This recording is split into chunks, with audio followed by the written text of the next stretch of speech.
Hello student, good morning to all of you. Today I study class 9 physics chapter gravitation. पिछले lectures में हम लोगों ने पढ़ा था व्हाट इज ग्रेविटेशन, ग्रेविटेशन क्या होता है, gravitational force, gravitational constant, Newton universal gravitational law and it's comparison between light and heavy bodies. हमने देखा था कि जो लाइट बॉडीज होती हैं उनके बीच ग्रेविटेशनल फोर्स कम है. जैसे जैसे बॉडीज हैवी होती जा रही हैं, दो लाइट बॉडी के बीच हमने देखा फोर्स बहुत कम था, इज वेरी स्मॉल. फिर एक लाइट और एक हैवी बॉडी लिया गया, gravitational force will be rise, gravitational force rise कर गया. जब दोनों हमने हैवी बॉडीज लिया ग्रेविटेशनल फोर्स और ज्यादा हो गया. तो थोड़ी सी छोटी सी टॉपिक देखते हैं फिर उसमें आगे. तो ग्रेविटेशनल फोर्स हम लोगों ने पढ़ा था F इज इक्वल टू कितना, Gm1 m2 अपन क्या r स्क्वायर. ठीक है, F equal to Gm1 m2 अपन क्या हो गया, r स्क्वायर हो गया. अब हम लोग चलते हैं यहां पर थोड़ा सा कंक्लूजन देख लेते हैं. न्यूटन ये ऐसे लिखेंगे, रिलेशन बिटवीन ग्रेविटेशन and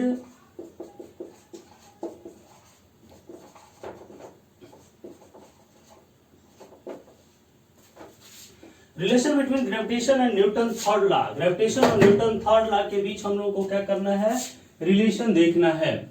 ठीक है, चलिए ग्रेविटेशन क्या होता है मैंने बताया था कि दो ऑब्जेक्ट अगर एक दूसरे से सम डिस्टेंस पर हैं, कुछ डिस्टेंस पर हैं, तो उनके बीच जो फोर्स ऑफ अट्रैक्शन लगता है उसे हम क्या कहते हैं, ग्रेविटेशन फोर्स कहते हैं. और न्यूटन थर्ड लॉ क्या है, every action is called equal and opposite force. जैसे मान लीजिए हम इस पर फोर्स लगा रहे थे, ये बॉडी भी हमारे ऊपर क्या करती है, फोर्स लगाती है. उतना ही जितना हम एक्शन करते हैं उतना ही क्या मिलता है, अपोजिट डायरेक्शन में रिएक्शन मिलता है. ठीक है, तो जैसे देखते हैं यहां पर ये दो बॉडीज हम लोग लेते हैं, ये दो बॉडीज, इसका मास m1 है, इसका मास m2 है. इन दोनों के सेंटर एक दूसरे से कितने डिस्टेंस पर है, r डिस्टेंस पर एक दूसरे से है ये दोनों. ठीक है, अब ये बॉडी इस बॉडी पर फोर्स लगाएगी, ये पहली बॉडी है, दूसरी बॉडी F21 इधर की तरफ लगेगा F12. F21 मतलब क्या, दूसरी बॉडी पर पहली बॉडी फोर्स लगाएगी. F12 मतलब पहली बॉडी पे दूसरी बॉडी फोर्स लगाएगी.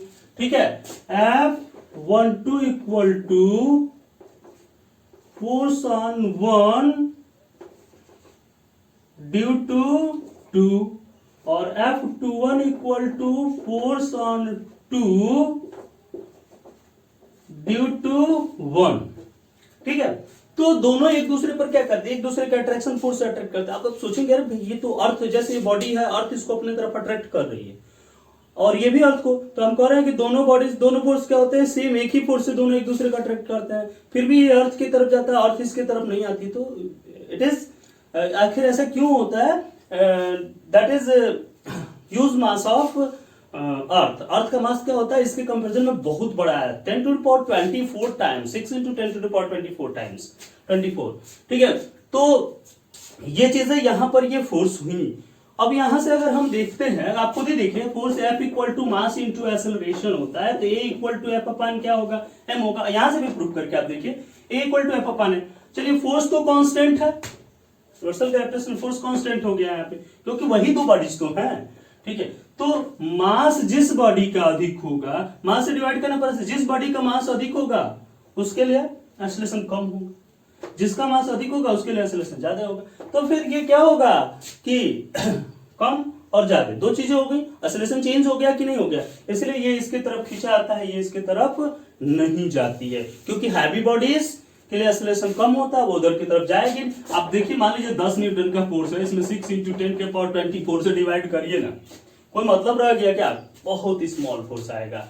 लेकिन वही 10 न्यूटन का फोर्स है और 2 किलोग्राम की बॉडी है, 2.5 या 10 5 हो गया. और यहां पर कुछ भी नहीं था, 0.00000 23 टाइम्स 0. ठीक है, तो फिर कोई मतलब नहीं रह जाता है, वो फोर्स नेग्लेक्सिबल है, कोई फोर्स ही नहीं है.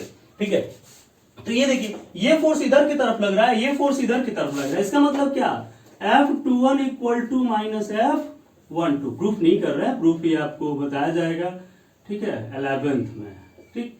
तो F21 इक्वल टू क्या हो गया, F12 हो गया, यानी दोनों फोर्स एक दूसरे के क्या होते हैं, इक्वल और अपोजिट होते हैं। So Newton's law of gravitation also follow Newton's third law of motion. क्या है third law of motion? Every action is called equal and opposite reaction, ठीक है। इसको थोड़ा सा करिए, फिर हम कुछ न्यूमेरिकल्स करते हैं आज।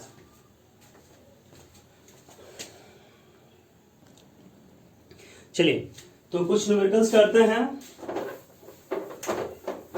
ग्रेविटेशन फोर्स पे जो आपका फार्मूला था F equal to G m1m2 upon क्या R स्क्वायर, उस पर एक दो तरह के क्वेश्चंस कर लेते हैं, ठीक है। पहला सिंपल एक क्वेश्चन करते हैं सबसे पहले, calculate the force of gravitation between two objects of masses 80 kg and 120 kg separated at a distance 10 meter apart. Separated at a distance 10 meter apart, ठीक है। चलिए तो एक दूसरे से क्या है, 10 मीटर पर है, अब इनके बीच फोर्स ऑफ ग्रेविटेशन निकालना है। चलते हैं सॉल्यूशंस करते हैं, सिंपल है। Calculate the force of gravitation between two object. चलिए सबसे पहले गिवन लिखते हैं। मास ऑफ फर्स्ट बॉडी m1 कितना है, 80 kg। Mass of second body m2 कितना है, 120 kg, and distance between them are equal to 10 metre, ठीक है। देन F इक्वल टू क्या होता है, G m1 m2 अपन क्या R स्क्वायर। G की वैल्यू 6.67 इंटू 10 के पावर माइनस 11, जिसको नहीं याद होगा वो लिख लेगा देख करके, इंटू m1 80 मल्टीप्लाई 120 अपन 10 का स्क्वायर, ये हो गया 6.67 मल्टीप्लाई 80 इंटू 120 इंटू 10 के पावर माइनस 11 अपन 100, 2 जीरो से 2 zero cancel, 6.67 into 96 into 10 to the power क्या माइनस 11, हुआ ना। ये 12 बैठ जाए कितना होता है, 96, ठीक है। अब इसका 96 का इसमें मल्टीप्लाई करेंगे, आएगा 640.32 into 10 to the power minus 11, यानी कितना हो गया 6.4 इंटू 10 के पावर माइनस 9 न्यूटन। आया समझ में? तो क्या किया हमने, दो बॉडीज का मास लिए थे, एक बॉडीज का मास m1 80 kg, दूसरे का 120 kg, दोनों के बीच डिस्टेंस कितनी है, 10 मीटर है। तो यहां पर हम लोग क्या करते हैं, G की वैल्यू रखे, m1 m2 रखे, R स्क्वायर, दोनों को हम लोगों ने सॉल्व किया। इसका इसमें 12 96 मल्टीप्लाई किए, और फिर आपका आया force of attraction 6.4 into 10 to the power minus. तो यहां भी देख लीजिए, इतने छोटी बॉडीज के बीच फोर्स ऑफ अट्रैक्शन जो था बहुत स्मॉल है, देख रहे हैं माइनस में फोर्स ऑफ अट्रैक्शन है, तो it is very small force, weakest force of the nature. Nature का सबसे कमजोर बल, सबसे वीकेस्ट फोर्स जो होता है वो क्या होता है, ग्रेविटेशनल फोर्स होता है, ठीक है। ठीक है, चलिए आगे सेकंड क्वेश्चन हो गया, नोट हो गया।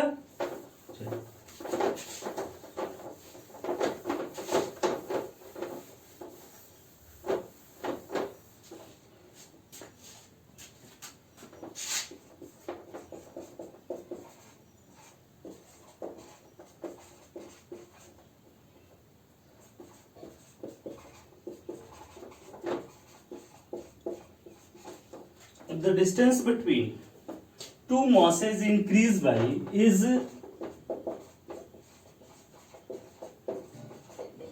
if the distance between two masses is increased by factor of 4,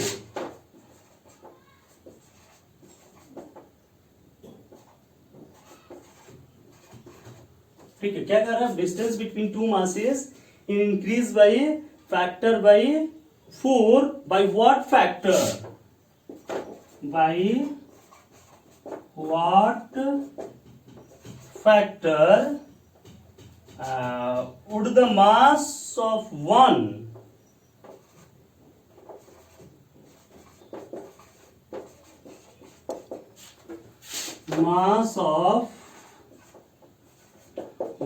of them क्या कर सकते हैं उसको, one of them have to be altered, यानी उसको क्या किया जाए, इंक्रीज किया जाए, to maintain the same gravitational force.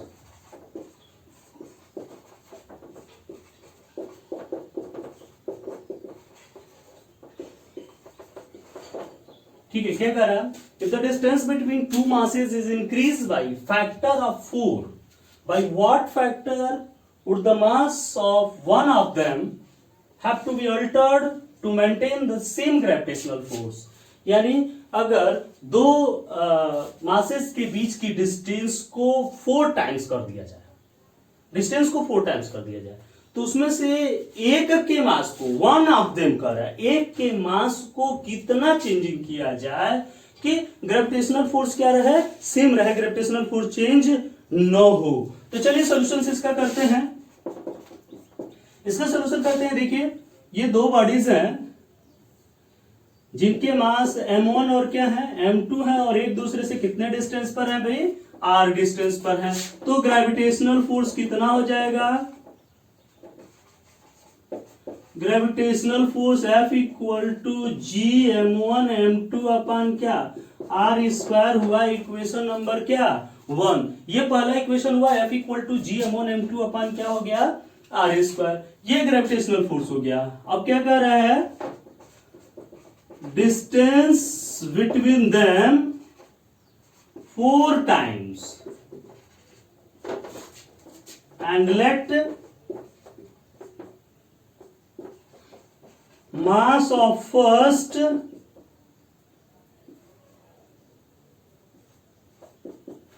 be m1 dash। पहले का मास क्या है, m1 dash है, let mass of first be m1 dash, then क्या हो जाएगा भैया, F equal to G m1 dash m2 अपान 4r का स्क्वायर। ठीक है, यानी ये बॉडी थी, ये m1 डैश हो गया, ये m1 m2 हो गया, और ये डिस्टेंस कितना हो गया, अब 4r हो गया। ठीक है, ये कितना हो जाएगा, g m1 dash m2 4r का स्क्वायर। अब क्या कर रहा है, फोर्स सेम है, देन दोनों देखिए, दोनों इक्वेशंस का लेफ्ट हैंड साइड क्या है, इक्वल है, तो राइट हैंड साइड आपस में क्या होंगे, इक्वल होंगे। दोनों का अगर लेफ्ट हैंड साइड इक्वल है, अगर फोर्स सेम है दोनों, यानी ये दोनों के राइट हैंड साइड आपस में क्या होंगे, इक्वल होंगे, यानी same force. Then from equation 1 and 2, इन दोनों इक्वेशन से देखिए दोनों के लेफ्ट हैंड साइड इक्वल है, so right hand side also भी इक्वल। क्या हो जाएगा, G m1 dash m2 upon 16r square is equal to G m1 m2 upon r square. G से जी को कैंसिल करते हैं, m2 से m2 को हटाते हैं, r स्क्वायर से r स्क्वायर को कटाते हैं। ठीक है, तो ये क्या हो जाएगा, this is implies that m1 dash equal to 16 m1 dash, यानी एक के मास को अगर 16 टाइम्स हम बढ़ा देते हैं तो r 4 टाइम्स बढ़ाए तो वो क्या हो जाएगा, फोर्स मेंटेन हो जाएगा। समझ में आया? फिर से देखिए क्या कर रहा था, दो बॉडीज हैं जिनके मास जो है, दो मास के बॉडीज है जिनके बीच की जो डिस्टेंस है वो 4 टाइम्स इंक्रीज की जा रही है। एक बार r है तो दूसरे बार क्या हो गई, उनके बीच की डिस्टेंस 4r। कह रहा है कि वही फोर्स रखने के लिए फिर एक के मास को हम कितना चेंज कर दें, तो मान लेते हैं पहले के मास को चेंज, आप दूसरे के मास को चेंज करें, कोई दिक्कत नहीं, वही आंसर आएगा। ठीक है, तो इसके मास को हमने क्या कर दिया, m1 डैश कर दिया। दोनों का ग्रेविटेशनल फोर्स का जो फार्मूला था gm1 m2 अपान क्या r स्क्वायर, उस पर रखेंगे gm1 डैश m2 अपान 4r का स्क्वायर, gm1 डैश m2 अपान 16r²। दोनों को आपस में इक्वल करते हैं, कैंसिल हो गया, m1 dash equal to 16m1। ठीक है, बहुत अच्छा क्वेश्चन था, इंपॉर्टेंट क्वेश्चन है ये। ठीक है, सॉल्व इट, इसको सॉल्व कर जाइए।